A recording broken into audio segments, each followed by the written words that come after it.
right, folks, and welcome back to Foxfire Armory. And today, we're going to kind of go over a bunch of stuff that obviously I haven't been putting out a ton of content, and there is a ton of stuff that I want to go over and get out to you fine folks out there.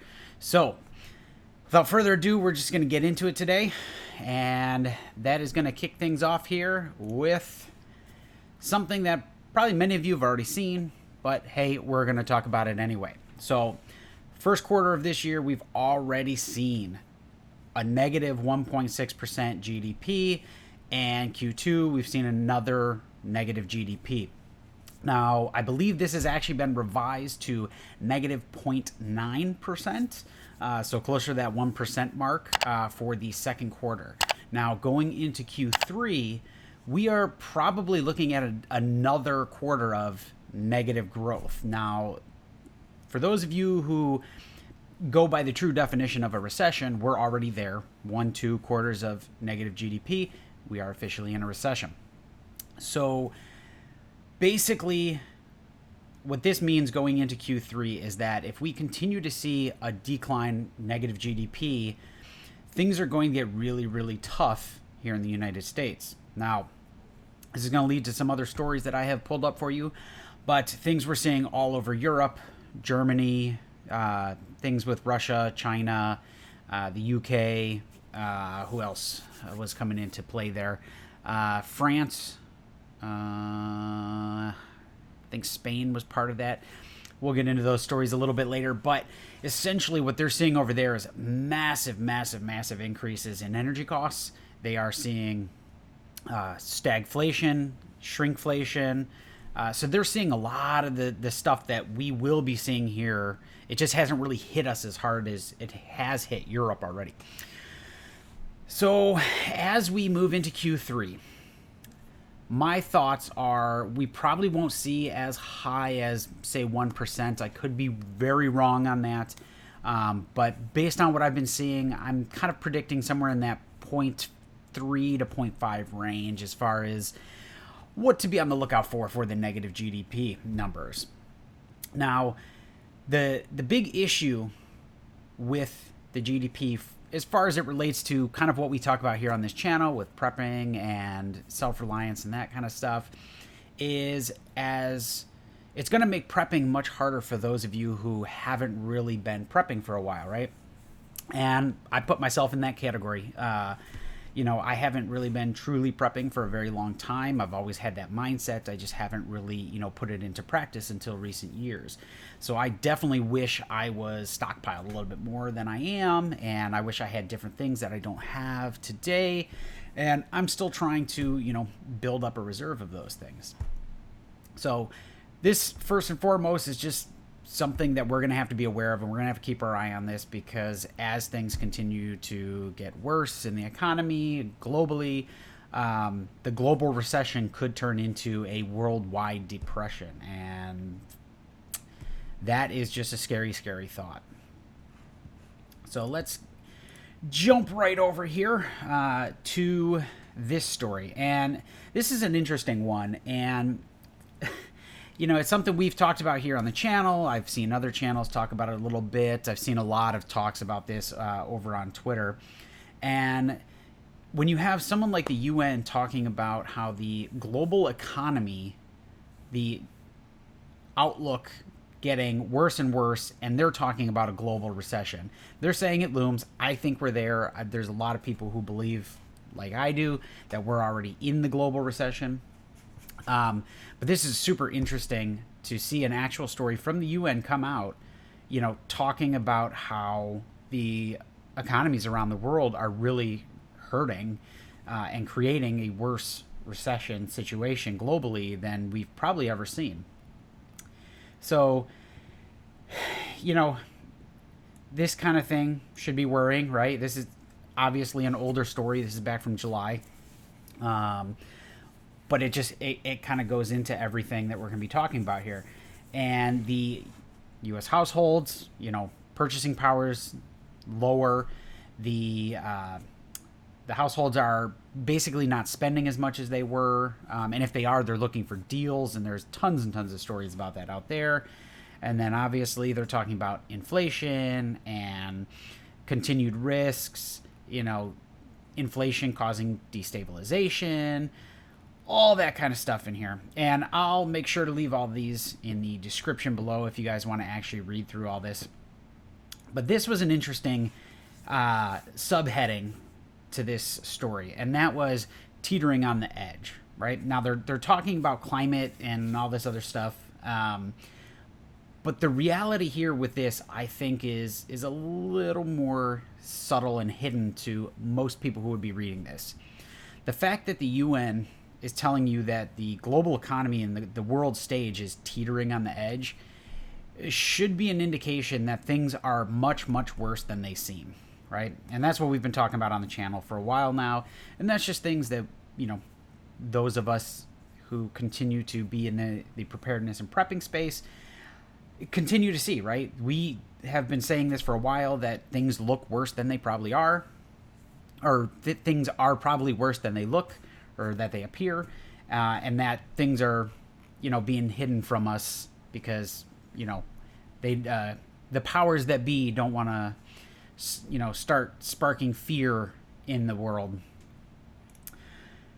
So with that leads me to this very interesting story, which just came out today, which is the Russia and China ruble yuan fiasco that seems to continue here. Now, for those of you who've been watching the channel for a while, you already know we've covered this. We already said this was coming. This was probably going to happen.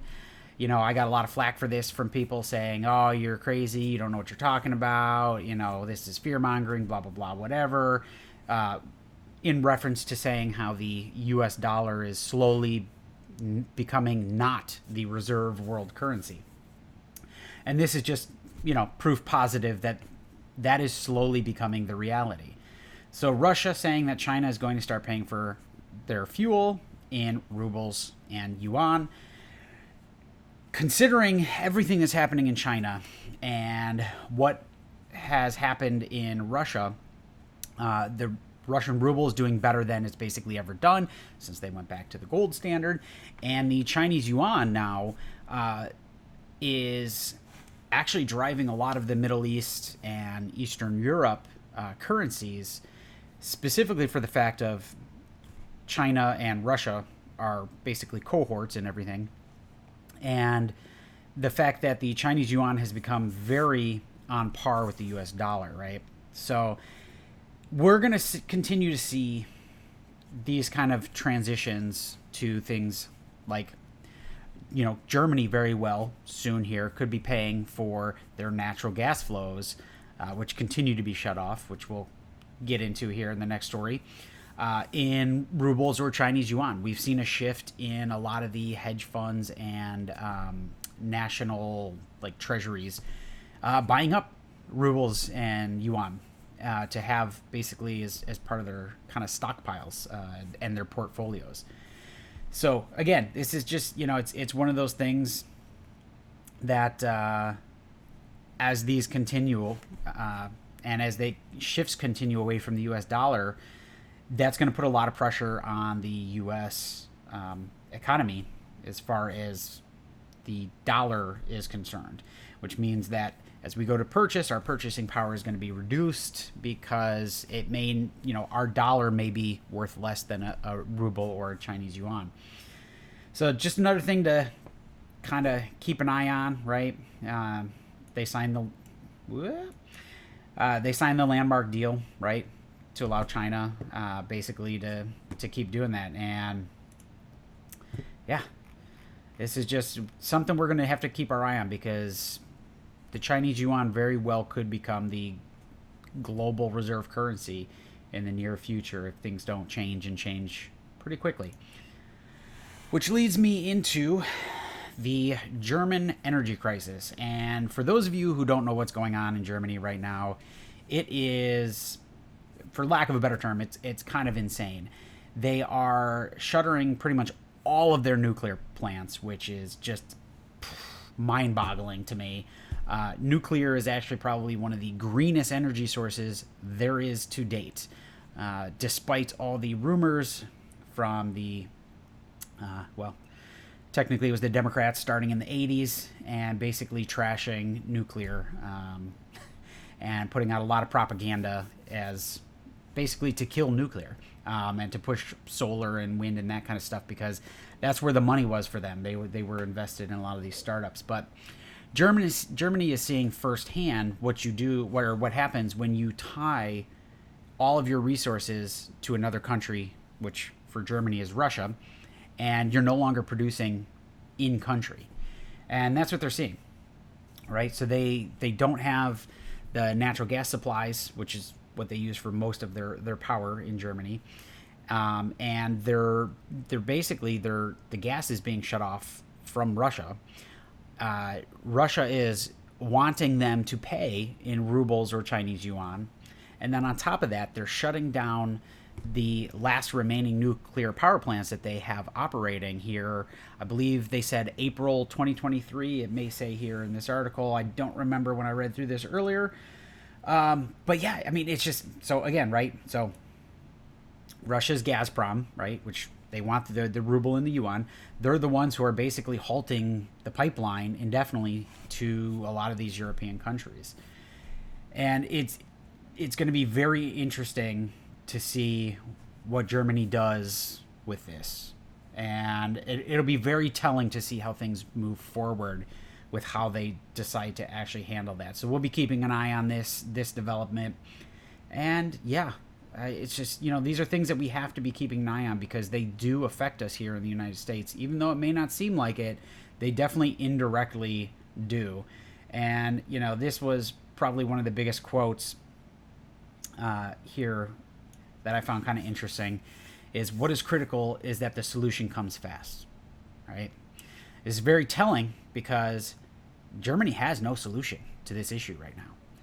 And so for those of you, if you are in Germany, I know we get a few viewers from Germany. If you are there, please share. Let me know kind of what you're seeing firsthand, because I think it's going to be a very cold, very expensive winter in Germany this year. And it will be very interesting to see kind of where they come out of this and if they do come up with a solution before things get really, really bad. And that leads us into the next story. And this one is, we had the one ship that completely blocked the Suez Canal for, I think it was like 2 weeks. We just got another one blocked.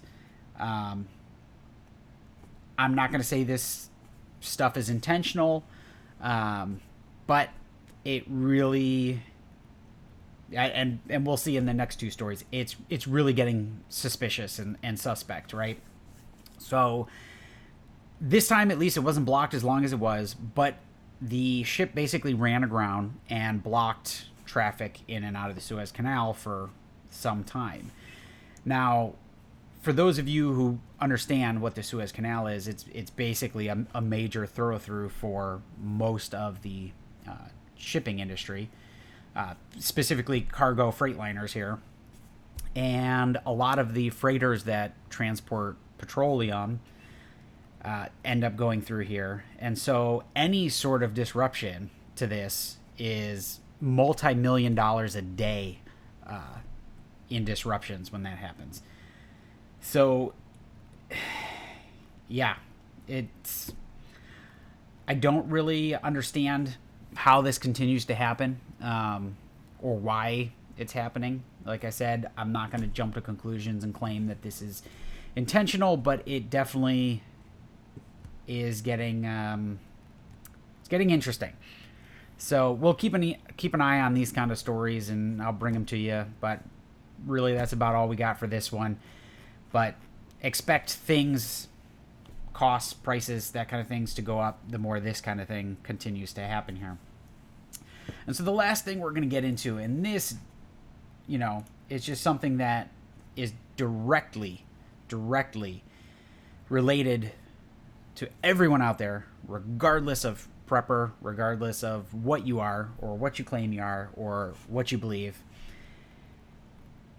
These continued food processing, and I'm not just going to say meat processing because it is all food processing, which you'll see in the next story here. All food processing plants that have either exploded, had these extreme fires, or had catastrophic failures.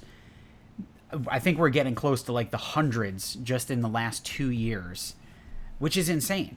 So this happens to be another poultry plant that caught on fire due to unknown causes, as you can see there. And, you know, this seems to have been the norm here for pretty much all of 2022, is these fires just randomly happening. Now, that is really bad for most of us, because that means, in this case, our chicken prices, right, are going to continually increase.